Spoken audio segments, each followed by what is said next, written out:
ઓમ નમો ભગવતે વાસુદેવાય।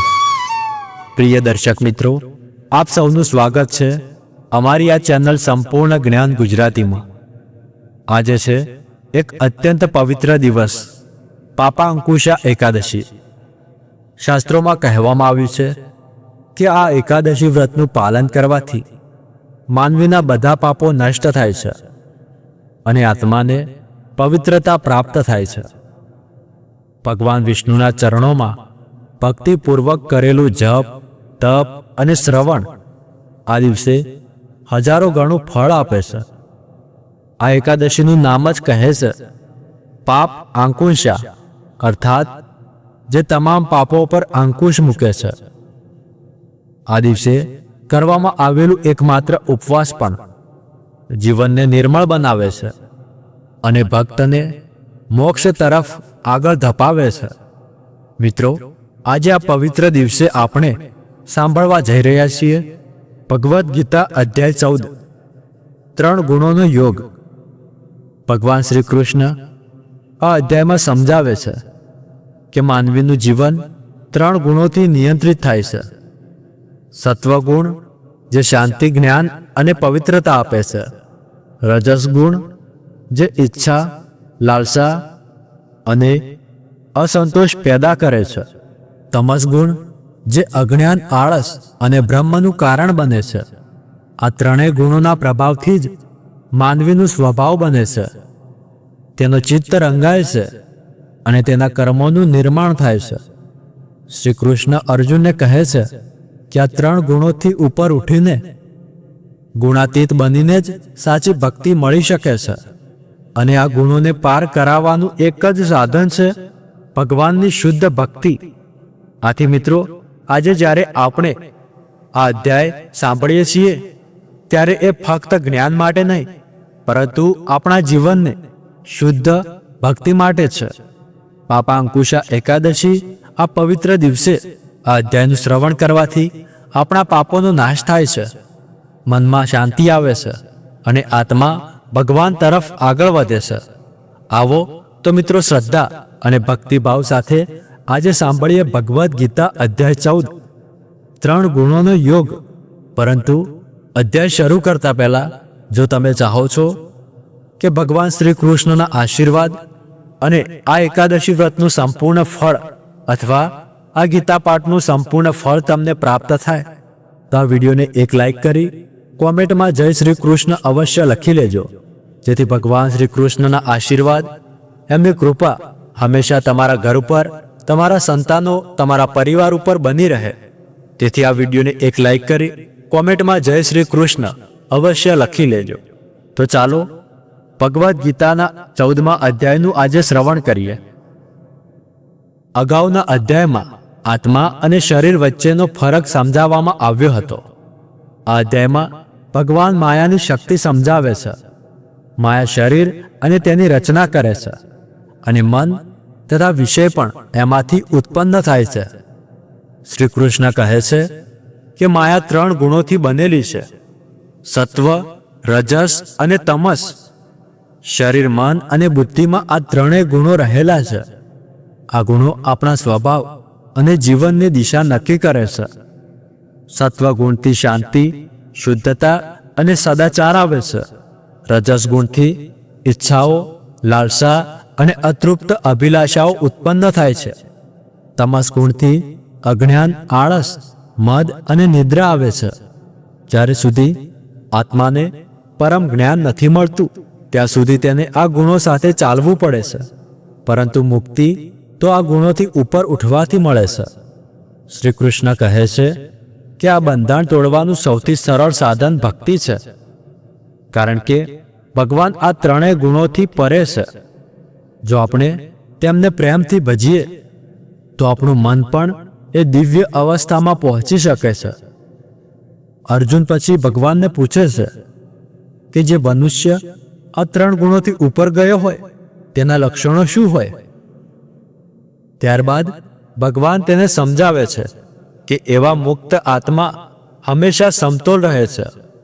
તેઓ જીવનમાં બનતી ઘટનાઓ અને ગુણોના પ્રભાવથી ક્યારેય અસ્વસ્થ થતા નથી. તેઓ દરેક વસ્તુને ભગવાનની શક્તિનું પ્રગટીકરણ માને છે. એટલા માટે પરિસ્થિતિઓ તેમને ન તો અતિ આનંદિત કરે છે કે ન તો અતિ દુઃખી કરે છે. તેઓ હંમેશા સ્થિર રહે છે. અંતે શ્રી કૃષ્ણ ફરી કહે છે કે ભક્તિ એ જ માર્ગ છે જે આપણને 3 ગુણોથી પાર લઈ જાય છે અને ભગવાન સુધી પહોંચાડે છે. ભગવાન કહે છે, અર્જુન, હવે હું તને ફરી એકવાર એ શ્રેષ્ઠ જ્ઞાન સમજાવીશ જે સર્વ જ્ઞાનોમાં સૌથી ઉત્તમ છે. આ જ્ઞાનને જાણીને જ મહાન ઋષિઓ અને સંતોએ સર્વોચ્ચ સિદ્ધિ મેળવી છે. જે લોકો આ જ્ઞાનને અપનાવે છે તેઓ અંતે મારા સાથે એકરૂપ થઈ જાય છે. તેઓને ન તો સર્જન સમયે ફરી જન્મ લેવો પડે છે અને ન તો પ્રલય સમયે તેમનો નાશ થાય છે. આ સંપૂર્ણ પ્રકૃતિ મારી ગર્ભરૂપ છે. તેમાં હું જીવાત્માનું બીજ મૂકીશ અને એમાંથી બધા જીવ જન્મે છે. એ કુંતી પુત્ર, જે પણ જીવંત સ્વરૂપો ઉત્પન્ન થાય છે તેમાં પ્રકૃતિ માતા છે અને હું બીજ આપનાર પિતા છું. હે મહાબાહુ અર્જુન, માયા શક્તિ 3 ગુણોથી બનેલી છે. સત્વગુણ, રજોગુણ અને તમોગુણ. આ 3 ગુણો મળીને શાશ્વત આત્માને આ નાશ પામતા શરીર સાથે બાંધી દે છે. આ 3 ગુણોમાં સત્વગુણ સૌથી વધુ શુદ્ધ છે. તે પ્રકાશ આપનાર છે અને પુણ્ય સાથે જોડાયેલું છે. હે નિષ્પાક અર્જુન, સત્વગુણ સુખ અને જ્ઞાન પ્રત્યે આકર્ષણ પેદા કરે છે અને એ આકર્ષણથી આત્મા ફરી બંધાઈ જાય છે. હે અર્જુન, રજોગુણ હંમેશા ઈચ્છાઓ અને લાગણીઓથી ભરેલો હોય છે. તે દુનિયાની કામનાઓમાંથી ઉત્પન્ન થાય છે અને માણસને સકામ કર્મોમાં ફસાવી દે છે. આ આસક્તિ આત્માને બંધનમાં બાંધી દે છે. સત્વગુણ માણસને સુખની લાલસા સાથે બાંધે છે. રજોગુણ તેને સતત પ્રવૃત્તિઓ અને કામોમાં ફસાવી દે છે, જ્યારે તમોગુણ જ્ઞાનને ઢાંકી દે છે અને માણસને બ્રહ્મમાં બાંધી દે છે. હે ભરતપુત્ર, ક્યારેક સત્વગુણ બીજા 2 ગુણો પર હાવી થઈ જાય છે. ક્યારેક રજોગુણ બાકીના 2 ગુણો પર પ્રભુત્વ જમાવે છે અને ક્યારેક તમોગુણ સત્વ અને રજસ બંને પર હાવી થઈ જાય છે. હે અર્જુન, જ્યારે જ્ઞાનથી શરીરના બધા દ્વાર પ્રકાશિત થાય છે ત્યારે સમજવું કે ત્યાં સત્વગુણ કાર્ય કરી રહ્યું છે. જ્યારે રજોગુણ હાવી થાય છે ત્યારે લોભ, સિદ્ધિ માટેનો અતિશય પ્રયત્ન, બેચેની અને તૃષ્ણા વધે છે. અને જ્યારે તમોગુણ પ્રબળ બને છે ત્યારે અજ્ઞાન, આળસ, બેદરકારી અને મોહ દેખાય છે. જે માણસ સત્વગુણથી પ્રબળતા સાથે મરે છે તે ઋષિઓના શુદ્ધ લોકમાં જાય છે, જ્યાં રજસ અને તમસનો અહેસાસ નથી.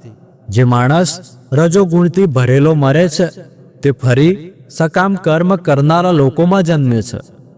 અને જે માણસ તમોગુણની પ્રબળતા સાથે મરે છે તે પશુ યોનિમાં જન્મ લે છે.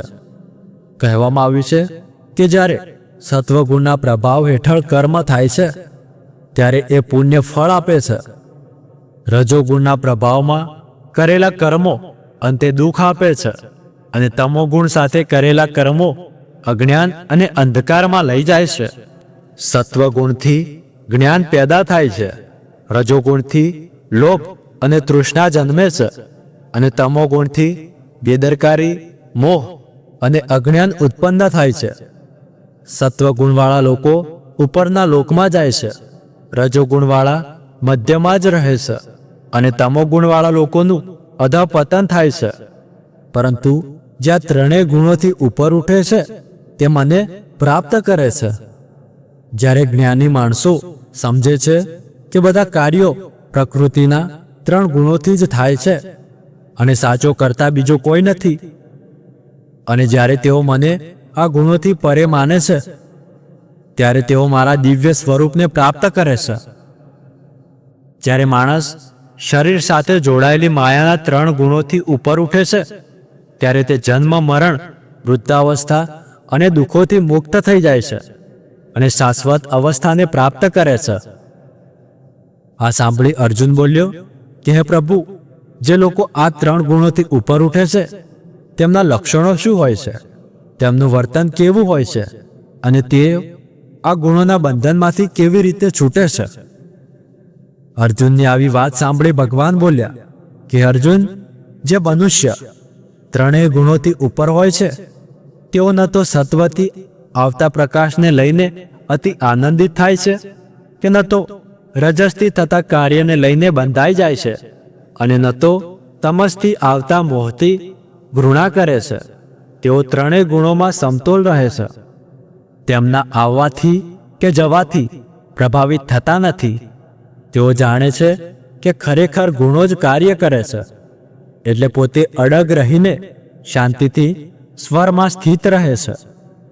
જે માણસ સુખ અને દુઃખમાં સમાન રહે છે, પોતાના અંતર આત્મામાં સ્થિર રહે છે, માટી, પથ્થર અને સોનાને એક સરખા ગણે છે, પ્રિય કે અપ્રિય પરિસ્થિતિમાં સમાન રહે છે, ધીરજ ધરાવે છે, નિંદા કે પ્રશંસા બંનેને સમભાવથી સ્વીકારે છે, માન અને અપમાનને સમાન ગણે છે, મિત્ર અને શત્રુ બંને સાથે સમાન વર્તે છે અને દુનિયાના બધા વ્યર્થ કાર્યોનો ત્યાગ કરી દીધો છે.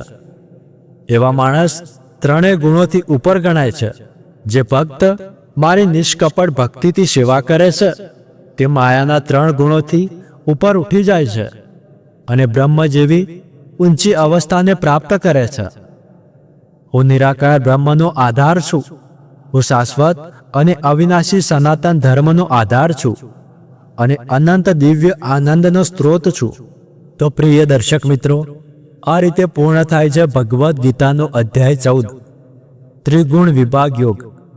આ અધ્યાયમાં ભગવાન શ્રી કૃષ્ણએ આપણને જણાવ્યું કે આ દુનિયા માયાના 3 ગુણોથી બનેલી છે. સત્વ, રજસ અને તમસ. આ 3 ગુણ જીવાત્માને જન્મ મરણના બંધનમાં બાંધી રાખે છે. પરંતુ જે ભક્ત નિષ્ઠા સાથે ભગવાનની સેવા કરે છે તે આ ગુણોથી પણ ઉપર ઉઠી જાય છે અને બ્રહ્મની ઊંચી અવસ્થાને પ્રાપ્ત કરે છે. જેઓ ભક્ત અંતે ભગવાનના શાશ્વત ધામ સુધી પહોંચે છે. મિત્રો, આજે ખાસ દિવસ છે, પાપાંકુશા એકાદશી. કહેવાય છે કે આ એકાદશીનું વ્રત કરનાર ભક્ત પોતાના પાપોથી મુક્ત થાય છે અને તેને અણમોલ પુણ્યની પ્રાપ્તિ થાય છે. અને જો આ દિવસે ભગવદ્ ગીતાના ઉપદેશનું શ્રવણ કરીએ તો તેનું ફળ અનેક ગણું વધે છે. તો ચાલો આ પવિત્ર દિવસે આપણે નક્કી કરીએ કે સુખ દુઃખ, માન અપમાન કે મિત્ર શત્રુને સમાન નજરે જોઈએ અને ભગવાનની નિષ્કપટ ભક્તિમાં સ્થિર રહીને આ માયાના બંધનમાંથી મુક્ત થવાનો પ્રયત્ન કરીએ. ભગવદ્ ગીતાનો આ અધ્યાય આપણને સ્પષ્ટ સંદેશ આપે છે. સાચો માર્ગ ભક્તિનો છે અને ભક્તિથી જ મુક્તિ મળે છે. તો મિત્રો, આજે આ પવિત્ર દિવસે, પાપાંકુશા એકાદશીના દિવસે આપણે ભગવદ્ ગીતાના 14મા અધ્યાયનું શ્રવણ કર્યું. અમને આશા છે કે તમે પણ આ અધ્યાયને ધ્યાનપૂર્વક સાંભળ્યો હશે. જો તમને આ અધ્યાય પસંદ આવ્યો હોય તો આ વિડીયોને એક લાઈક કરી લેજો. કોમેન્ટમાં જય શ્રી કૃષ્ણ અવશ્ય લખી લેજો, જેથી એમના આશીર્વાદ તમારા ઉપર બન્યા રહે. અને આવા જ અધ્યાયો માટે અમારી સાથે જોડાયેલા રહેજો અને અમારી ચેનલને સબસ્ક્રાઇબ કરી લેજો. અને જો તમે પાપાંકુશા એકાદશીની વ્રત કથા સાંભળવા માંગતા હો તો એનો વિડીયો પણ અમારી ચેનલ ઉપર અપલોડ થઈ ગયેલ છે, તો એ પણ તમે સાંભળી શકો છો. તો આજના વિડીયોમાં આટલું જ. મળીએ આગળના વિડીયોમાં. ત્યાર સુધી ધન્યવાદ.